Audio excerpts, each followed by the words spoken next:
یہ نماز ایسی ہے اور نماز ویسی ہے، لہذا فرضیت کے اعتبار سے پانچوں کی پانچوں نمازیں اپنا فرد کا مقام رکھتی ہیں، لیکن افضلیت کے اعتبار سے، درجوں کی کچھ فضیلت کے اعتبار سے سرکار دو عالم صلی اللہ علیہ وسلم نے ایک حدیث میں بیان فرمایا ہے افضل الصلاۃ الصبح فی یوم الجمعہ،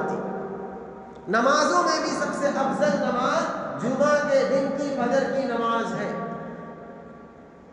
حضور پاک صلی اللہ علیہ وسلم کے ارشادات پر اللہ تبارک و تعالی ہم سب کو یقین نصیب فرمائے۔ حضور پاک صلی اللہ علیہ وسلم نے جو باتیں بیان فرمائی ہیں یوں ہی ہوا میں نہیں بیان فرمائی ہیں بس سن لیا جائے اور جان لیا جائے، بلکہ اس طلب اور تڑپ کی نیت سے حضور پاک صلی اللہ علیہ وسلم نے بیان فرمایا ہے کہ امت اس کو سنے اور سمجھے اور اس پر عمل کرے۔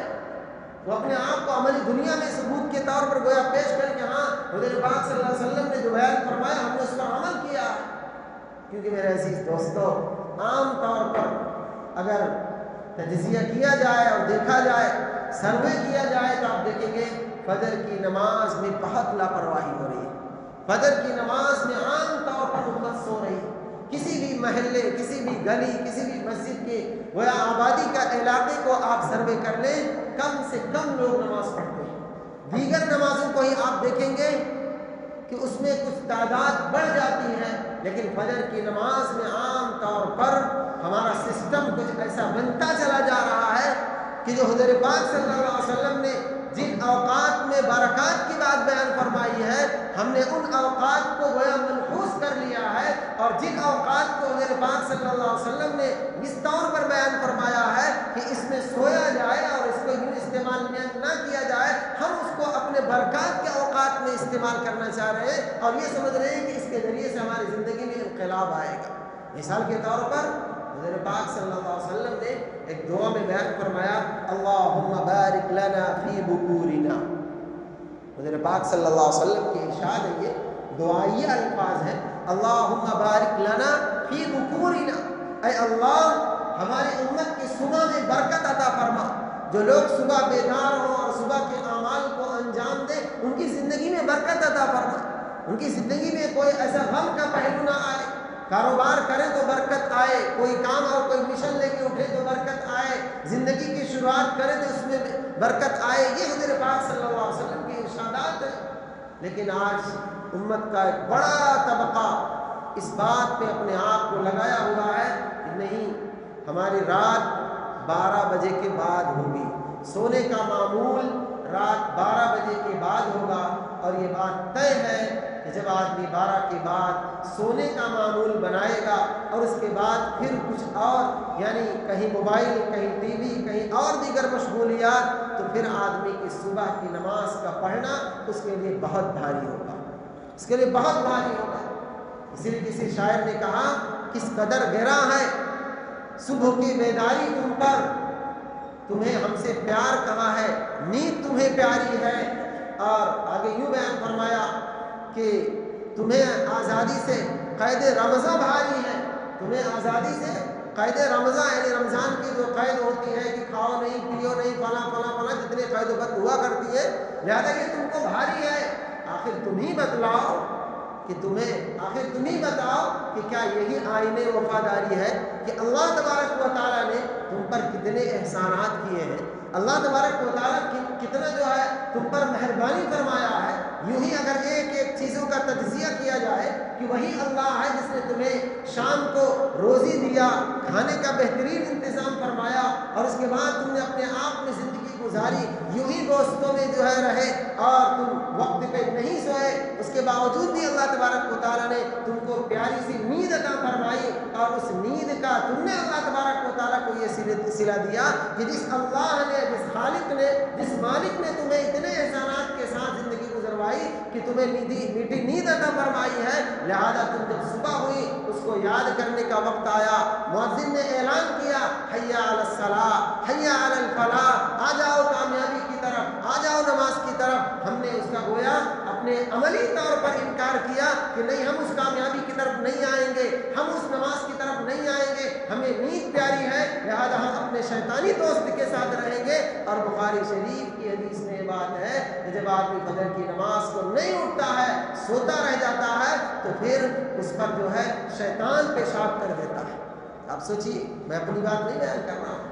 ہے لفظ گھوڑا، ہے لفظ ایسا کہ نہیں کہنا چاہیے تو اچھا نہیں دکھ رہا ہے، لیکن حدیث میں جب حضور نے کہہ دیا ہے تو پھر اب شرم کے سارے بندھن ٹوٹ جاتے ہیں، اب شرم کی کوئی بات نہیں رہ جاتی ہے۔ سرکار دو عالم صلی اللہ علیہ وسلم نے جب بیان فرما دی اور احادیث میں صحیح ثبوت سے یہ بات ثابت ہو گئی کہ یہ بات حدیث میں ہے تو ہے، لہذا جو نماز نہیں پڑھتا ہے آپ سوچیے اس کا کیا حشر ہوگا۔ اور خاص طور پر فجر کی نماز،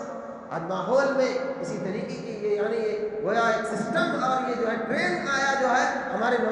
جو ہے لوگوں میں معاشرے میں چلتا چلا جا رہا ہے۔ آپ کہیں بھی تجزیہ کر لیں، سروے کر لیں، 15-20 آدمیوں کی تعداد میں دیکھیں گے 2-4-5 آدمی ہی فجر کی نماز پڑھ پاتے ہیں۔ محلے کی گلی کا تجزیہ کر لیں، 15-20 گھر ہیں تو 2-3 لوگوں کے ہی جو ہے لوگ گھر کی نماز پڑھتے ہیں، یا اگر کسی کے گھر کے پڑے بھی اکا دکا نماز پڑھ رہے ہیں، جبکہ میرے عزیز دوستو گھروں میں مردوں کی صرف تعداد دیکھی جائے تو ٹھیک ٹھاک گھر ہے، لہٰذا اس میں کہیں 7 آدمی، کہیں 10 آدمی، کہیں 15 آدمی، لہٰذا اور اگر اس کی تعداد کو دیکھا جائے کرایہ داروں کی تو 20 اور 25 کی تعداد نکل آئے گی۔ کسی موقع پہ آپ دیکھو کہ جب محلے کے تمام لوگ باہر نکل کے آ جاتے ہیں کسی خاص موقع پر، تب تعداد معلوم ہوتی کتنے لوگ اس محلے میں رہتے ہیں،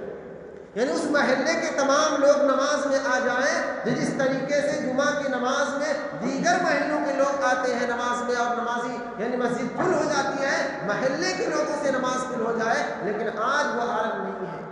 وہ عمل ہمارے پاس نہیں ہے۔ جبکہ میرے عزیز دوستو سرکار دو عالم صلی اللہ علیہ وسلم کی احادیث میں صاف حضور پاک صلی اللہ علیہ وسلم نے بیان فرمایا، من صلی الصبح فَهُوَ فِي ذِمَّةِ اللَّهِ تعالی، جو کوئی شخص صبح کی نماز پڑھے گا، فجر کی نماز پڑھے گا، من صلی الصبح، جو کوئی شخص فجر کی نماز پڑھے گا، فَهُوَ فِي ذِمَّةِ اللَّهِ تعالی، اللہ تبارک و تعالی اس کو اپنے ذمے میں لے لے گا، اللہ تبارک و تعالی اس کی اپنی حفاظت میں لے لے گا، اللہ تبارک و تعالی اس کو اپنی سیکورٹی میں لے لے گا۔ اللہ تبارک و تعالیٰ کے پیارے رسول صلی اللہ علیہ وسلم کا یہ قول ہے، یہ بات ہے، یہ وعدہ ہے اللہ تبارک و تعالیٰ کی طرف۔ حضرت پاک صلی اللہ علیہ وسلم اپنی طرف نسبت نہیں کر رہے ہیں کہ میں جو ہے اس کی حفاظت کروں گا، بلکہ نسبت کر رہے ہیں کہ اللہ تبارک و تعالیٰ اس کی حفاظت فرمائیں گے۔ آج میرے عزیز دوستو پریشانیاں آتی ہیں، مصیبتیں آتی ہیں، دیگر اور حالات آتے ہیں، لہذا کاروباری اعتبار سے بے برکتی ہوتی ہے، لہذا ہمارا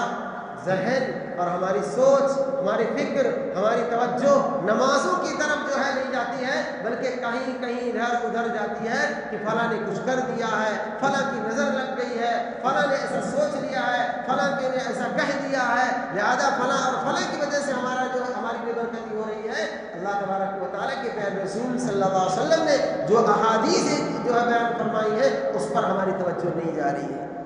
اس لیے میرے عزیز دوستو ضرورت اس بات کی ہے کہ ہم فجر کی نمازوں میں خود پابند بنیں، اور اگر ہم ذمہ دار کی حیثیت سے ہیں تو ایک باپ کی ذمہ داری بنتی ہے، ایک سرپرست کی ذمہ داری بنتی ہے، ایک ذمہ دار کی ذمہ داری بنتی ہے وہ اپنے گھر کے ماحول کو ایسا انداز دے اور ایسا سسٹم بنائے، ایسے ماحول میں ڈالے کہ گھر کے تمام افراد نماز پڑھنے والے بن جائیں، خاص طور پر فجر کی نماز میں سب بیدار ہو جانے والے بن جائیں، خاص طور پر فجر کی نماز میں سب پابندی وقت کے ساتھ نماز پڑھنے والے بن جائیں۔ آج ہم اپنے گھر کی دیگر اعتبار سے، پریشانیوں کے اعتبار سے، سکون کے اعتبار سے کتنی فکر کرتے ہیں، ذرہ برابر اگر کوئی پریشانی آ جائے ایسا لگے کہ گھر والے سب اس میں ملوث ہو جائیں گے تو آدمی ایک کی خبر لیتا ہے۔ مثال کے طور پر کوئی بھی ایک آپ مثال لے سکتے ہیں، کوئی مصیبت آ گئی جس سے گھر کے تمام افراد متاثر ہو رہے ہوں تو اس کا ذمہ دار شخص جو ہوتا ہے، باپ کی حیثیت سے جو ہوتا ہے، سرپرست کی حیثیت سے جو ہوتا ہے، اس کو بھی فون کرتا ہے، اس کو بھی فون کرتا ہے، اس سے بھی معلوم کرتا ہے تمہارے کیا حالات ہیں، تمہارے کیا حالات ہیں، تم کو کتنی تکلیف ہوئی ہے، تم کس عالم میں ہو، تمہارا کیا حال ہے، لہٰذا سب کا تجزیہ کرتا ہے۔ لیکن میرے عزیز دوستو اگر ہمیں توفیق نہیں ملتی ہے تو ہم اپنے گھروں میں بٹھا کر کے نہ اپنے بچوں کا تجزیہ کرتے ہیں، نہ ان سے محاسبہ کرتے ہیں، نہ اپنی خواتین کا محاسبہ کرتے ہیں، نہ ان سے کبھی رائے مشورہ کرتے ہیں کہ آیا ہفتے بھر میں کن کن لوگوں نے فجر کی نماز چھوڑی ہے، پورے ہفتے میں کن لوگوں نے نماز فجر ادا کی ہے۔ بچوں کا تجزیہ کریں، گھر والوں میں عورتوں کا تجزیہ کریں، جہاں تک اپنی ذمہ داری عائد ہوتی ہے وہاں تک اگر ہم میرے عزیز دوستوں دیکھیں تو بہت کم لوگ آپ کو نظر آئیں گے کہ جو نماز فجر کی پابندی کرنے والے ہیں، کیونکہ سرکار دو عالم صلی اللہ علیہ وسلم کے ارشادات ہمارے سامنے بھرے پڑے ہیں۔